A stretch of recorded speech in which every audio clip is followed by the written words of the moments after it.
One thing that I really love about badminton is that we have 5 fascinating categories, and they are all very different, and you need unique skills if you want to be successful in singles, doubles or mixed doubles. So this is underlined by the fact that on the elite level you won't find anybody being successful in singles and doubles at the same time. And also in the doubles and mixed doubles category, there are fewer and fewer players nowadays that compete in 2 categories. So that shows that you need a specific skill set if you want to be successful in one of these categories. And in today's video, I want to point out one specific thing that is very important in my eyes if you want to become a very good women's or men's singles player, women's or men's doubles player, or a super good mixed doubles boy or mixed doubles girl. Let's start with women's singles. And there's one shot that you see extremely often in almost every top women's singles match. Slices. So besides attacking clears, this is the go-to shot in women's singles. And the reason for that is pretty simple. Most of the girls are shorter than the boys and they are having trouble to get all the way out to the lines, and especially getting out to the lines and a step forward. So the main goal in the attack in women's singles should most of the times be getting out of the reach of the other girl. So it's not so much about the power, but more about the placement and the precision. So with these slices where you cut the shuttle on the side, you will change the direction of the shuttle and you will be able to play very steep but still fast drops to score direct winners. If you want to learn more about the specific technique, how to hit a slice or a reverse slice if you want to get on the other side of the shuttle, I made a detailed tutorial about that you will find here.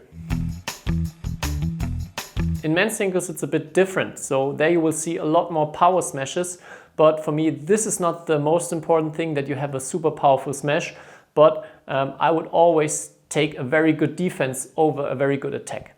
And if you see also on the top level how the rallies look like, it's so much about being consistent and stable in defense. And the top players, they just get everything back, no matter how far they are out of position, no matter how hard the other one is attacking. They are just so good and so solid with their defense. And they can not just only play it back, but they can also play it cross-court, give some challenges to the attacking player. In singles, it's not always bad to be in defense. And if you think about a few rallies, I'm pretty sure you had that you were smashing from the back, then you had to run all the way to the front again, and then all the way to the back, and you were investing a lot of energy. So when you're good in defense, you can also sometimes save energy or make the other one really hard, where he maybe eventually makes some easy mistakes from the rear court or from the net because he loses patience. There are tons of different ways how to practice single defense. For me, 2 important key points that you should always focus on. First thing, racket before the hand. So if you look at what's happening now here at the defense in slow-mo, you see that the racket gets so out quickly and the feet have not left the ground yet. So the feet will follow, but you have to be super fast with the racket and get to the right or the left side if you want to have a chance to retrieve a powerful smash. Second thing, when you go on the backhand, also focus on using the hip. So it's not only the racket out, but also turn the body in that direction so you have a chance to reach out all the way to the line when the smash is a little bit more precise. And yeah, that will also help you to get better into the defense and also out of the defense.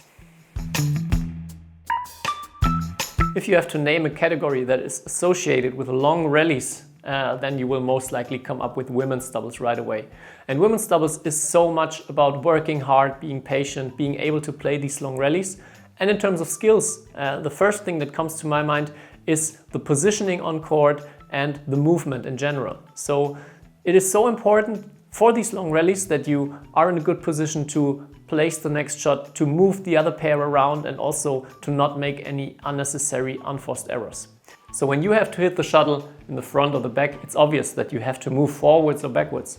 But if you look at the video, you will see that her partner here, that is not hitting any shuttle, is moving all the time. And also as soon as the opponents hit the shuttle to her partner, she's already moving forward or backward and filling the gaps. So that is so important to close the gaps on court and also to be in a good position for the next shot and play it with quality, with not too much risk. So to avoid these unforced errors that can in the end cost you the match, especially in women's doubles.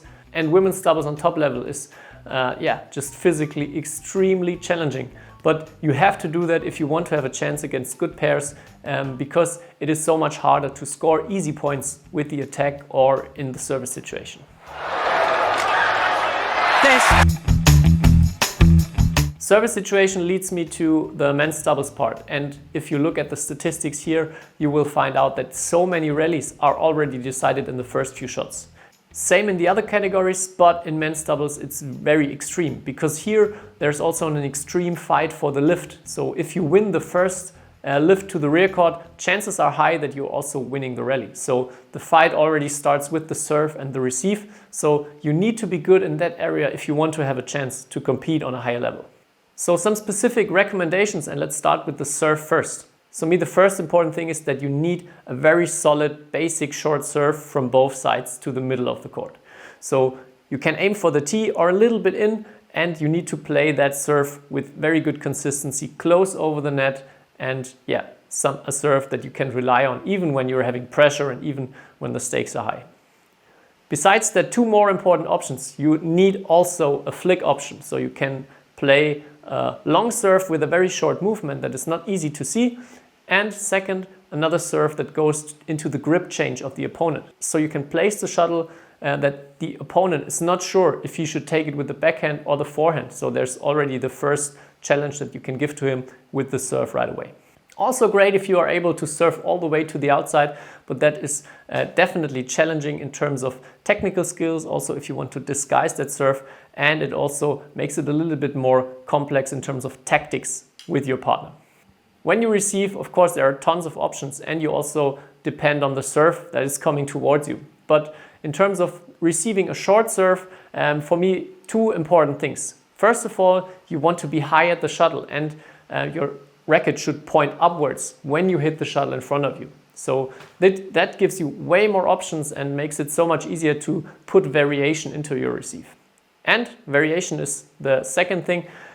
Try to play different spots, and a very easy pattern for the beginning that you can focus on is playing a diamond shape with your receives. So that means you can play a soft receive to the middle of the court, right on the serving player. Then you can play a flat push through the middle, right on the body of his partner, and then you can play two soft receives, one times to the right and one times to the left side, right in between the two opponents, the so-called mixed point, with the idea of giving them a challenge of playing right in between them. So it's not really clear if the front court or back court player should take that one.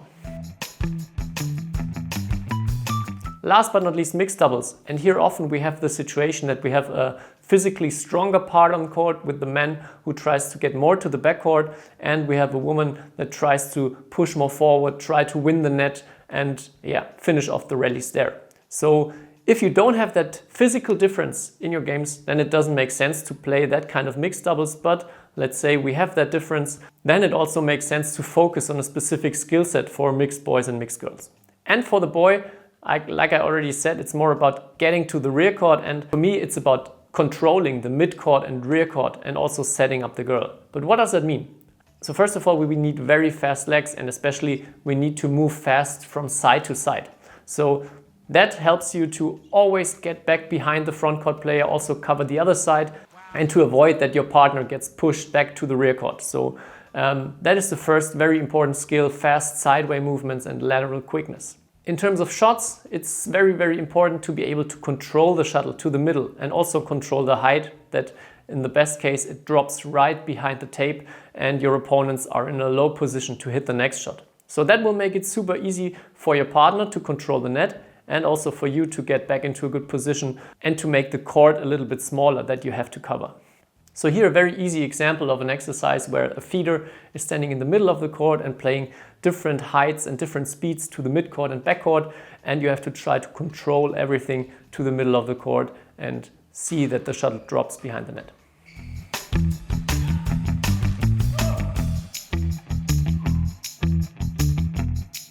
I love playing mixed doubles, but there's one thing for me that is really scary or makes it so much harder for me as a mixed doubles player, and that is a girl that is clinical and very sharp at the net.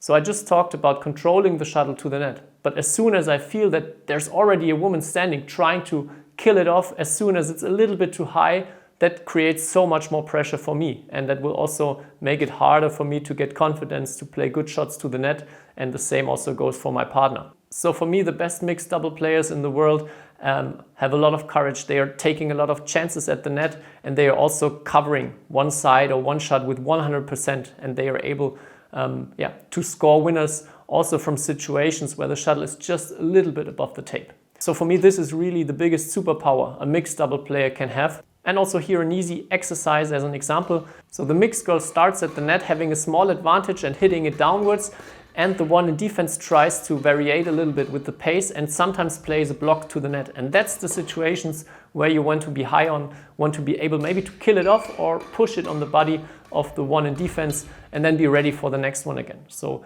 that covering the net and at the same time being dangerous as soon as there's maybe a soft or a little bit too high shot, and focusing on being clinical on those shots and finishing off rallies.